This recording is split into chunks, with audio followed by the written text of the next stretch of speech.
Now we switch over to Tracy Morgan's recollections. I didn't know what to think at this point. Part of me sided with Jordan. How could this thing possibly work? It just didn't seem at all possible. But then John or Milt or Julie or somebody would say something that seemed reasonable, at least reasonable enough for everyone to continue a bit further. I kept thinking at any moment we were going to run into some unresolvable problem, something that we all had to agree couldn't be reconciled. Scott Moody was the first to speak at the next class. He reiterated the list of workforce categories we'd tentatively produced and said, I think we should go with this list and see where it takes us. Anything that doesn't fall under one of these headings, we will assume will be handled individually or by these clubs. People nodded their heads. Even those of us who weren't sure figured, why not? Then Carol Pavarone said, okay, so we're basically saying business is going to be eliminated. That would entirely eliminate the advertising industry. It wouldn't be necessary to attempt to persuade people to buy anything. People wouldn't be buying anything anymore. Actually, people wouldn't be selling anything anymore either. There would be no competing brand names attempting to win customers, no smart, clever, eye-catching packaging, no more billboard advertising or ads in magazines or radio and television commercials, no more advertising slogans drawing attention to products. There wouldn't be any products, at least not the way we're used to thinking of them now.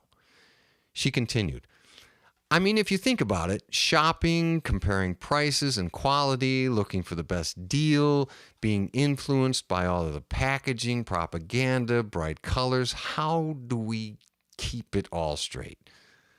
The only thing that matters in a money system is creating an interest for consumers and figuring out how to get them to buy it. Jordan then brought up competition. It seems to me, he began, that one of the most important aspects of capitalism, and for that matter, a free market system, is competition. Healthy competition. And it sounds like, by what you're proposing here, there will no longer be any competition. There will no longer be companies fighting for a larger share of the market. Competition is what gives companies incentive to improve products. And without it, something very valuable is going to be lost. He continued, competition and innovation go hand in hand. Competition drives innovation. Progress depends on innovation, and innovation needs competition as its spark to force humanity to reach farther. To win this competition, companies have to continually upgrade and improve their products, making them superior. The pressure of competition is what fosters innovation. Can we agree on this at least? Strickland's eyebrows went up again. This became sort of a running joke in class. In fact, I think it was on this occasion when Tom Slattery quietly said, "There goes the eyebrows." Everyone chuckled except Strickland, who wasn't aware of the joke. Then John brought us back to Jordan's comments. Let's be realistic about this misconception that better products are produced because of competition. I can think of plenty of inferior products that are top sellers simply because of better advertising. Capturing a larger share of the market clearly does not mean you necessarily have a better product. What it does mean is that you have superior advertising. This is the entire purpose of the advertising industry, to find a way to sell your product regardless of its relevance or quality. I admit it's certainly easier to sell something if it has merit. However, if your competition has hired a top-notch advertising agency to make it sound like their product will save you money and give you a better image, then you may find yourself the underdog. Effective advertising means more sales, regardless of the quality of the product. If a company through advertising puts a desire for a product into the public's mind by association or image or insinuation or inference, then sales will rise. Competition merely creates the motivation to outsell the other guy, not necessarily to make a better product. In a non-competitive, non-profit, non-money-based environment, the motivation is to satisfy a need or desire for a particular product that will make life better and easier for the user. There is no cost involved that must be weighed against quality. There is no reason to produce anything except the very best product you can. What would be the point in producing an inferior product? There would be no motivation to do that. Only in a money system would that possibly be considered advantageous in order to reduce the cost of production. In addition, the product or service in a money society doesn't ultimately matter, he said. The only thing that matters is the money flow generated by the buying or selling of the product or service. I'm thinking, he explained, the main benefit and usefulness of competition in a money environment is to regulate pricing, not necessarily to spawn innovation. If several companies were competing in a given market, the price of a product is forced to be competitive with that of the other companies, benefiting the consumer by lowering prices and stabilizing them within an affordable range. We all know that you may have the greatest product in the world, but if someone else makes an inferior version and sells it for less, then they are going to make sales. Or if they can convince the public through advertising that their product gives you a better image and can make you cooler than the other product, then the inferior product will win out. Not only that, Tom Slattery jumped in, but competition often thwarts innovation and improvement. Large corporations and conglomerates have been known to use their financial clout and power to squash innovations that could severely cripple the sales of their products and therefore their profits, or even cause their product to become obsolete. They look for ways to sabotage these innovations, sometimes using their wealth to buy the rights and or the patents and then effectively shelving the targeted products. Milt then joined the conversation. It's been only relatively recent in our history that the invention of something is so closely associated with financial success for the inventor. Before copyrights and patents, people didn't own ideas. Often the inventor was a common citizen who created his innovation out of need or desire to improve his or her life in some way. It generally wasn't the inventors that were able to financially capitalize on their inventions. Generally, someone would come along after the fact, someone talented in exploiting a new idea financially.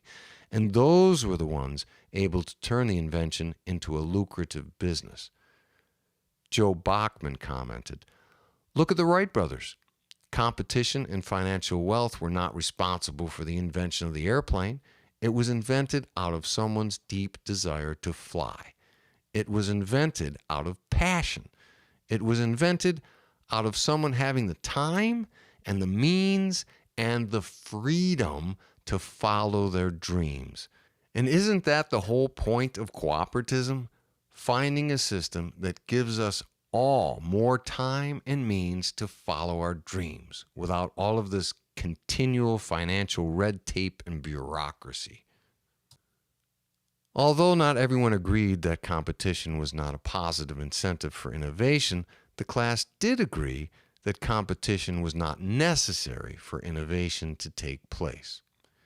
We also agreed that arts, entertainment, and sports would also be eliminated as industries, but not eliminated in terms of their role in society. This would include restaurants, the music industry, and the movie industry. These non-workforce pastimes, it was assumed, would continue to flourish in the form of the aforementioned groups or clubs or organizations of individuals with common interests in these various pastimes. We now move to Tom Slattery's recollections. I remember we had to somehow estimate what percentage of the population would comprise the workforce at any given time. This was no easy task and took some demographic research. We started with gas and electric power. Joe Bachman suggested that if we found out how many workers were employed by a utility company and determined how many customers the company provided power for, it would give us a sort of ballpark figure as to what percent of the given population would be needed to work in that field to supply power to a given population. At first, this seemed reasonable, and then all kinds of questions and objections arose. Things like, are we assuming a 40-hour work week for the employees? Wouldn't individual customers vary greatly in their power needs? Would one individual or one family or one business customer all be considered one customer each, not taking into consideration the varying numbers of people that could be included under one account? Given these factors, customers versus population does not break down to a 1-to-1 ratio. One customer really means one address or location or account. You can kind of get the idea how complicated this turned out to be. We used up a whole class and didn't really get anywhere. For the next class, Milt Connolly brought in a spreadsheet he had put together. He'd gone onto a government website called U.S. Bureau of Labor Statistics. It had all kinds of stats regarding jobs and employment. One publication was entitled Occupational Outlook Handbook, in which he found an alphabetical listing of every job or category of job that one could think of. There were 16 pages of over 620 listings. Many of the listings referred you to a more general category that included many similar and related job headings. For example, wheat combine drivers, vineyard tenders, tractor operators, shrimp pond laborers, and sheep shearers would all come under the larger heading of agricultural workers. Environmental auditors, field auditors, financial auditors, and forensic accountants would all come under the larger heading of accountants and auditors. So he filtered out all of the smaller headings and made a listing of all of the large categories, which narrowed the listings down to around 300. When you open up each one of these listings on the website, it shows an estimate of approximately how many individual jobs were out there in the U.S. in that particular field or category. These were the figures in his spreadsheet. So, for instance, we could pick a category like travel agents and get an approximate total of how many travel agents were working in the U.S. The spreadsheet was invaluable to us because now we had a way to get some sort of realistic, workable figures to estimate how much manpower would be needed to supply the population with required goods and services. According to the figures, there were about 120 million people working in the U.S., which approximated to a little over 38% of the total population of about 313 million. So, about 38% of the population was providing all the goods and services needed to support the varying lifestyles of the entire population. But many of these services would be obsolete in a cooperative system. These would be things we discussed like financial services. So we went down the list and took out all of the things that would unequivocally disappear in cooperativism, leaving anything where there was any question at all in terms of that occupation's usefulness in cooperativism. That decreased the number of needed jobs and therefore needed workforce numbers by more than 40 million. These deletions were obvious things like accountants, bankers, financial advisor, cashiers, tellers. In short, they were anything to do with money transactions and, in addition, anything to do with the arts or sports. That brought the approximate number of needed workforce workers down to about 80 million, which is only about 25% of the total population. And again, you must understand that this was not eliminating anything we weren't 100% sure of. So, in all fairness, we could all agree that the 25% figure was undoubtedly high. Milt had also printed out some demographics from the U.S. Census Bureau's website. It turns out that about 30% of the population is made up of people between 25 and 45 years old. So, conceivably, according to these figures, you could have a workforce made up of people from 25 to 45 years old, and this group alone could then easily provide the workforce services for the entire population. If this scenario were implemented, it would then follow that everyone would begin their workforce years at age 25 and retire at 45. Compare this to our present system, where if you can retire at 45, you are considered lucky indeed, and where most people have to wait 20 more years beyond that, age 65, to retire, and even that isn't guaranteed. Many retirees are compelled to work at least a part-time job in order to augment their often meager retirement benefits so they can have the means to enjoy life a bit more. The cooperative system seems to have huge advantages in this regard. Jordan, of course, brought up the fact that the system would not be considered a step up for everybody. You're just talking about the people who are willing to settle for an ordinary life in the money system, he said, not about those who work hard to get ahead and are able to enjoy the fruits of their labors. Some are able to retire much earlier than 45 and retire into lifestyles far superior to the one you've envisioned in cooperatism. For those people, what you talk about here is a huge disadvantage. They are actually penalized by adopting your system. Of course, Jordan considered himself to be in this category, and he was probably right about that. It was Patty who first addressed this objection. If you really think about it, Jordan, it's the majority of the people, the ordinary people, who are and get penalized and who get disadvantaged in the money system every day.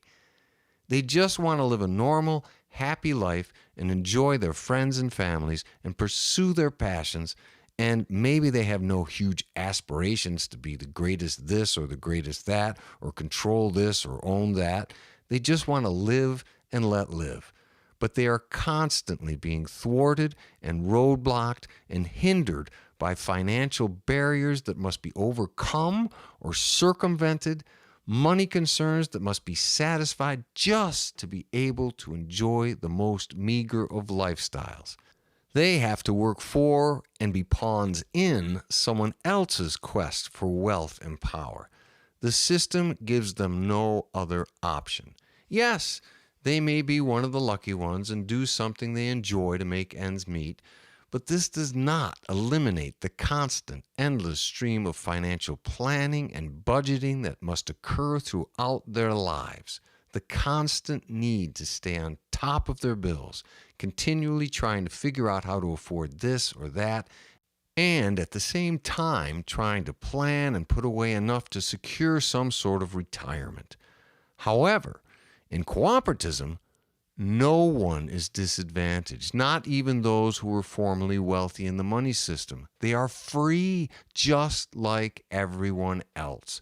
The type of people you refer to would most likely have the drive and desire to be the best or the greatest at something in life, and would most likely go on to accomplish great things in a cooperative system.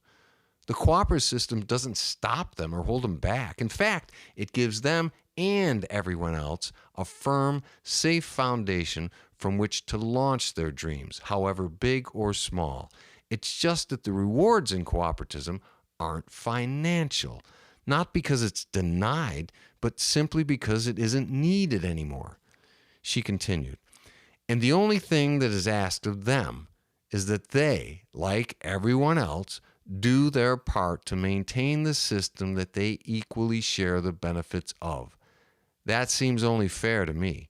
That does not seem to be too much to ask. That does not seem to put anyone at any disadvantage or penalize anyone in any way. However, it does put an end to people using and manipulating a money system to gain personal control and power over others using financial leverage, however subtly that may appear to be done. She concluded, "So I don't think it's accurate at all for you to paint the picture of anyone, wealthy or not, being somehow disadvantaged or penalized in a cooperative system. The only real question here is, how do we divvy up the hours and tasks that need to be worked in order for this system to flourish?" Once again, Strickland's eyebrows were raised. Everyone was cautiously eyeing Jordan to see if there was going to be any rebuttal. Jordan finally said, "Well, okay, I think that remains to be seen. We'll see how it all works out in the end. But in the meantime, let me just say that I think there are some flaws in your statistics, big ones." He explained, "You haven't taken into account foreign imports. Many of the goods in this country are produced in foreign countries by their working classes, and therefore, for U.S. workers to produce all the needed goods and services that we are using right now might require more manpower than what you originally thought based on your Occupational Outlook handbook figures." Now that was a good point, but it didn't take long for Joe to parry it by saying, "We not only import, but we also export. So we are also producing products that we export to other countries. Therefore, some of our labor force is producing more of certain things than what we are actually using here. I grant you that the balance is most likely not equal, favoring one side or another. But unless it is grossly one-sided against us, for now I guess we might consider it a wash. And besides, I think we have all agreed that the 25% workforce figure is probably high, which means if we use that figure, then it should amply take care of any imbalance experienced in the import-export figures." Possibly was where Jordan allowed it to end.